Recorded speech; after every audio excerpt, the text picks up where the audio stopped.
मित्रों नमस्कार। Political idea में आप सभी दर्शकों का बहुत बहुत स्वागत है। मित्रों मैं हूं प्रदीप कुमार। आज हम बात करेंगे बिहार की राजनीति में आज से पहले 25 वर्ष पहले घटी एक घटना का। महीना मार्च का था। केंद्र में भारतीय जनता पार्टी की सरकार हुआ करती थी। अटल बिहारी वाजपेयी प्रधानमंत्री थे और बिहार के गवर्नर थे विनोद चंद्र पांडे। और उस चुनाव जो हुआ था मार्च महीने में, उसमें किसी भी दल को बहुमत नहीं मिला था।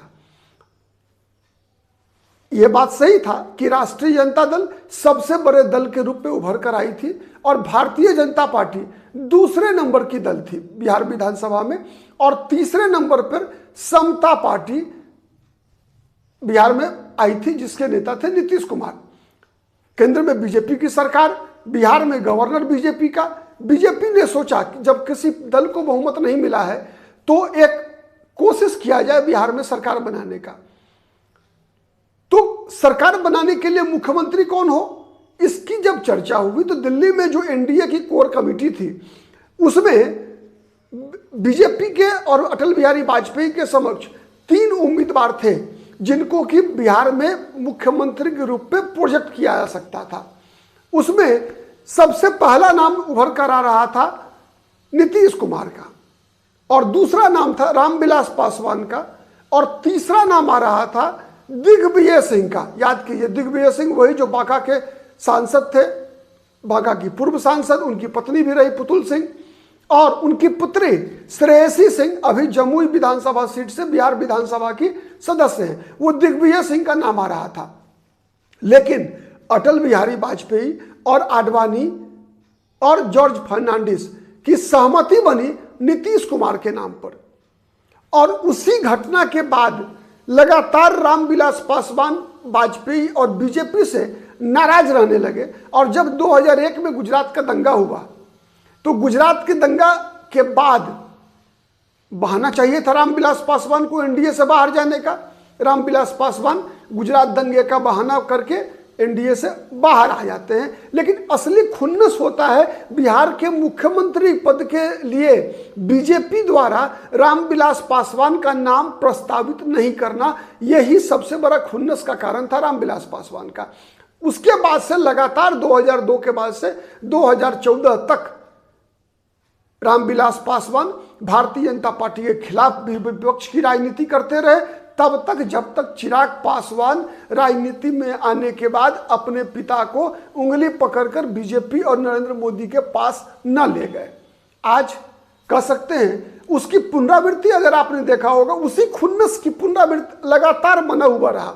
ये उससे भी पुराना रहा है। हम नहीं जाएंगे बेलछी कांड में। बेलछी कांड आपको पता होगा 1980 में इंदिरा गांधी की सत्ता में वापसी का सबसे बड़ा कारण बना था बेलछी कांड।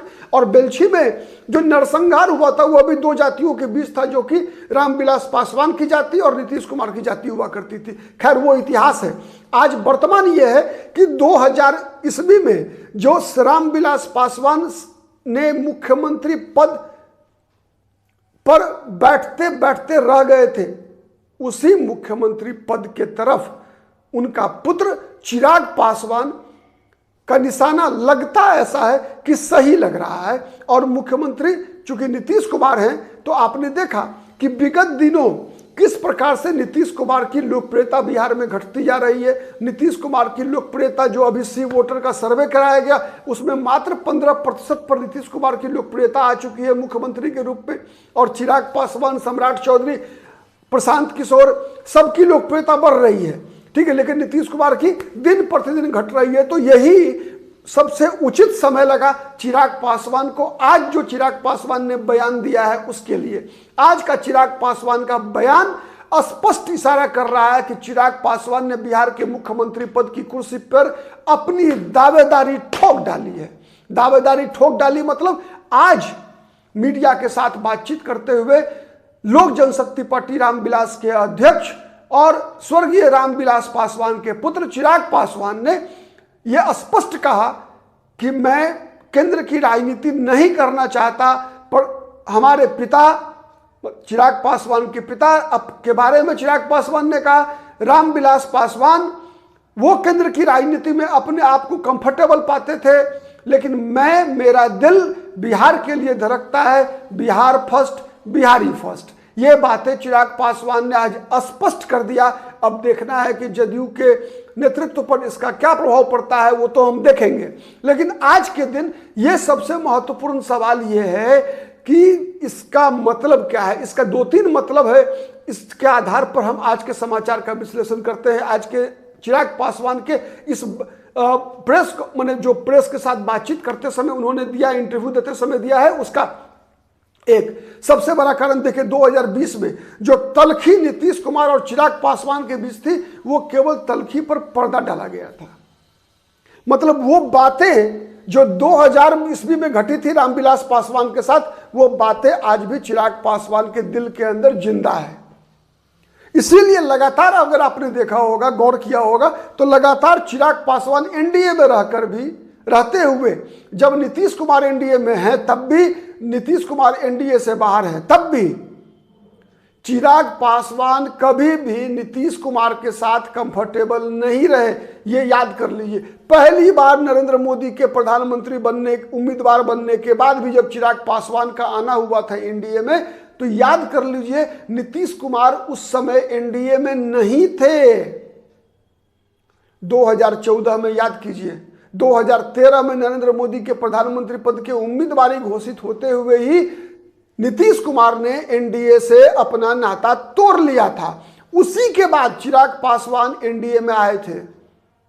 उसके बाद जब अभी नीतीश कुमार एनडीए से बाहर थे, पिछले वर्ष तक, लोकसभा चुनाव से पहले तक, 22 जनवरी 2024 से पहले तक, तो बिहार की राजनीति में सबसे ज्यादा, राज्य की राजनीति में अगर कोई चेहरा बीजेपी से बाहर का सक्रिय था तो वो चिराग पासवान थे। चिराग पासवान अपने आप को, चाहे पिछला विधानसभा चुनाव हो, लोकसभा चुनाव हो, हर चुनाव में अपने आप को नरेंद्र मोदी का हनुमान कहकर ही प्रचारित करते रहे। बार बार इस बात की चर्चा चिराग पासवान के द्वारा किया जाना कि प्रधानमंत्री नरेंद्र मोदी से उनको पुत्रवत, एक पिता की तरह श्रेय मिलता है, इस बात की लगातार चर्चा करना और हर परिस्थिति में एनडीए के लिए कॉम्प्रोमाइज करते रहना, बीजेपी के लिए कोई भी संकट खड़ा नहीं करना, कहीं ना कहीं नरेंद्र मोदी के दिल में चिराग पासवान की जगह को और मजबूत करता है। आप याद कीजिए, जब किन्हीं कारणों से पिछले वर्ष चिराग पासवान की पार्टी टूटी, चिराग पासवान के चाचा पशुपति कुमार पारस 5 सांसदों को लेकर एनडीए में रहे, मंत्री भी बने, तब भी चिराग पासवान ने प्रधानमंत्री के ऊपर कोई भी बेजा बयानबाजी नहीं किया। चिराग पासवान को पता था कि उस समय में भी घर को तोड़ने में, पार्टी को तोड़ने में नीतीश कुमार का ही हाथ था। आप याद कर लीजिए, जिन दर्शकों को याद नहीं है, जब चिराग पासवान से पशुपति कुमार पारस अलग हुए थे तो जो दिल्ली में जो बैठक हुई थी, वो बैठक, पहली बैठक जब पार्टी में विभाजन की बात थी, तो बीना देवी की अध्यक्षता में वो बैठक ललन सिंह के आवास पर ही हुई थी। आप अनुमान लगा सकते हैं कि बीना देवी किसकी नजदीक ज्यादा है, तब भी और आज भी। बीना देवी नीरज सिंह की पत्नी है, जो कि नीतीश कुमार के ज्यादा नजदीक है चिराग पासवान की तुलना में। तो इसीलिए ये सब बातें बताने की आवश्यकता नहीं है। लेकिन आज चिराग पासवान का बयान, इतना स्पष्ट बयान पहली बार आया है और शायद ये परिस्थितियों की मांग भी है। परिस्थितियों की मांग इसलिए है कि नीतीश कुमार घोषित उम्मीदवार हैं मुख्यमंत्री पद के, लेकिन उनकी लोकप्रियता में जिस प्रकार का ह्रास हो रहा है वह एनडीए के लिए बहुत ही चिंताजनक है। तो ये जो बयान है आज चिराग पासवान का, इसमें एक और विषय निकल कर आ रहा है, कहीं ये बीजेपी और चिराग पासवान की सोची समझी रणनीति तो नहीं है। उसी प्रकार जिस प्रकार की रणनीति पिछले बार विधानसभा चुनाव से पहले हमने देखा कि कई ऐसे उम्मीदवार लोक जनशक्ति पार्टी के टिकट पर लड़ रहे थे, जिसके बारे में कहा जा रहा था कि लोजपा ही भाजपा है। अगर हम बात राजेंद्र सिंह की करें, रामेश्वर चौरसिया की करें, कई ऐसे उम्मीदवार थे जो लोजपा के टिकट पर लड़ रहे थे। भारतीय जनता पार्टी के बड़े वरिष्ठ और समर्पित नेता रहे हैं, जो कि चुनाव के बाद तुरंत बाद फिर से वापस चले गए अपने बीजेपी में। तो इस प्रकार के कई उदाहरण हैं जिनसे सभी बातें स्पष्ट होती है।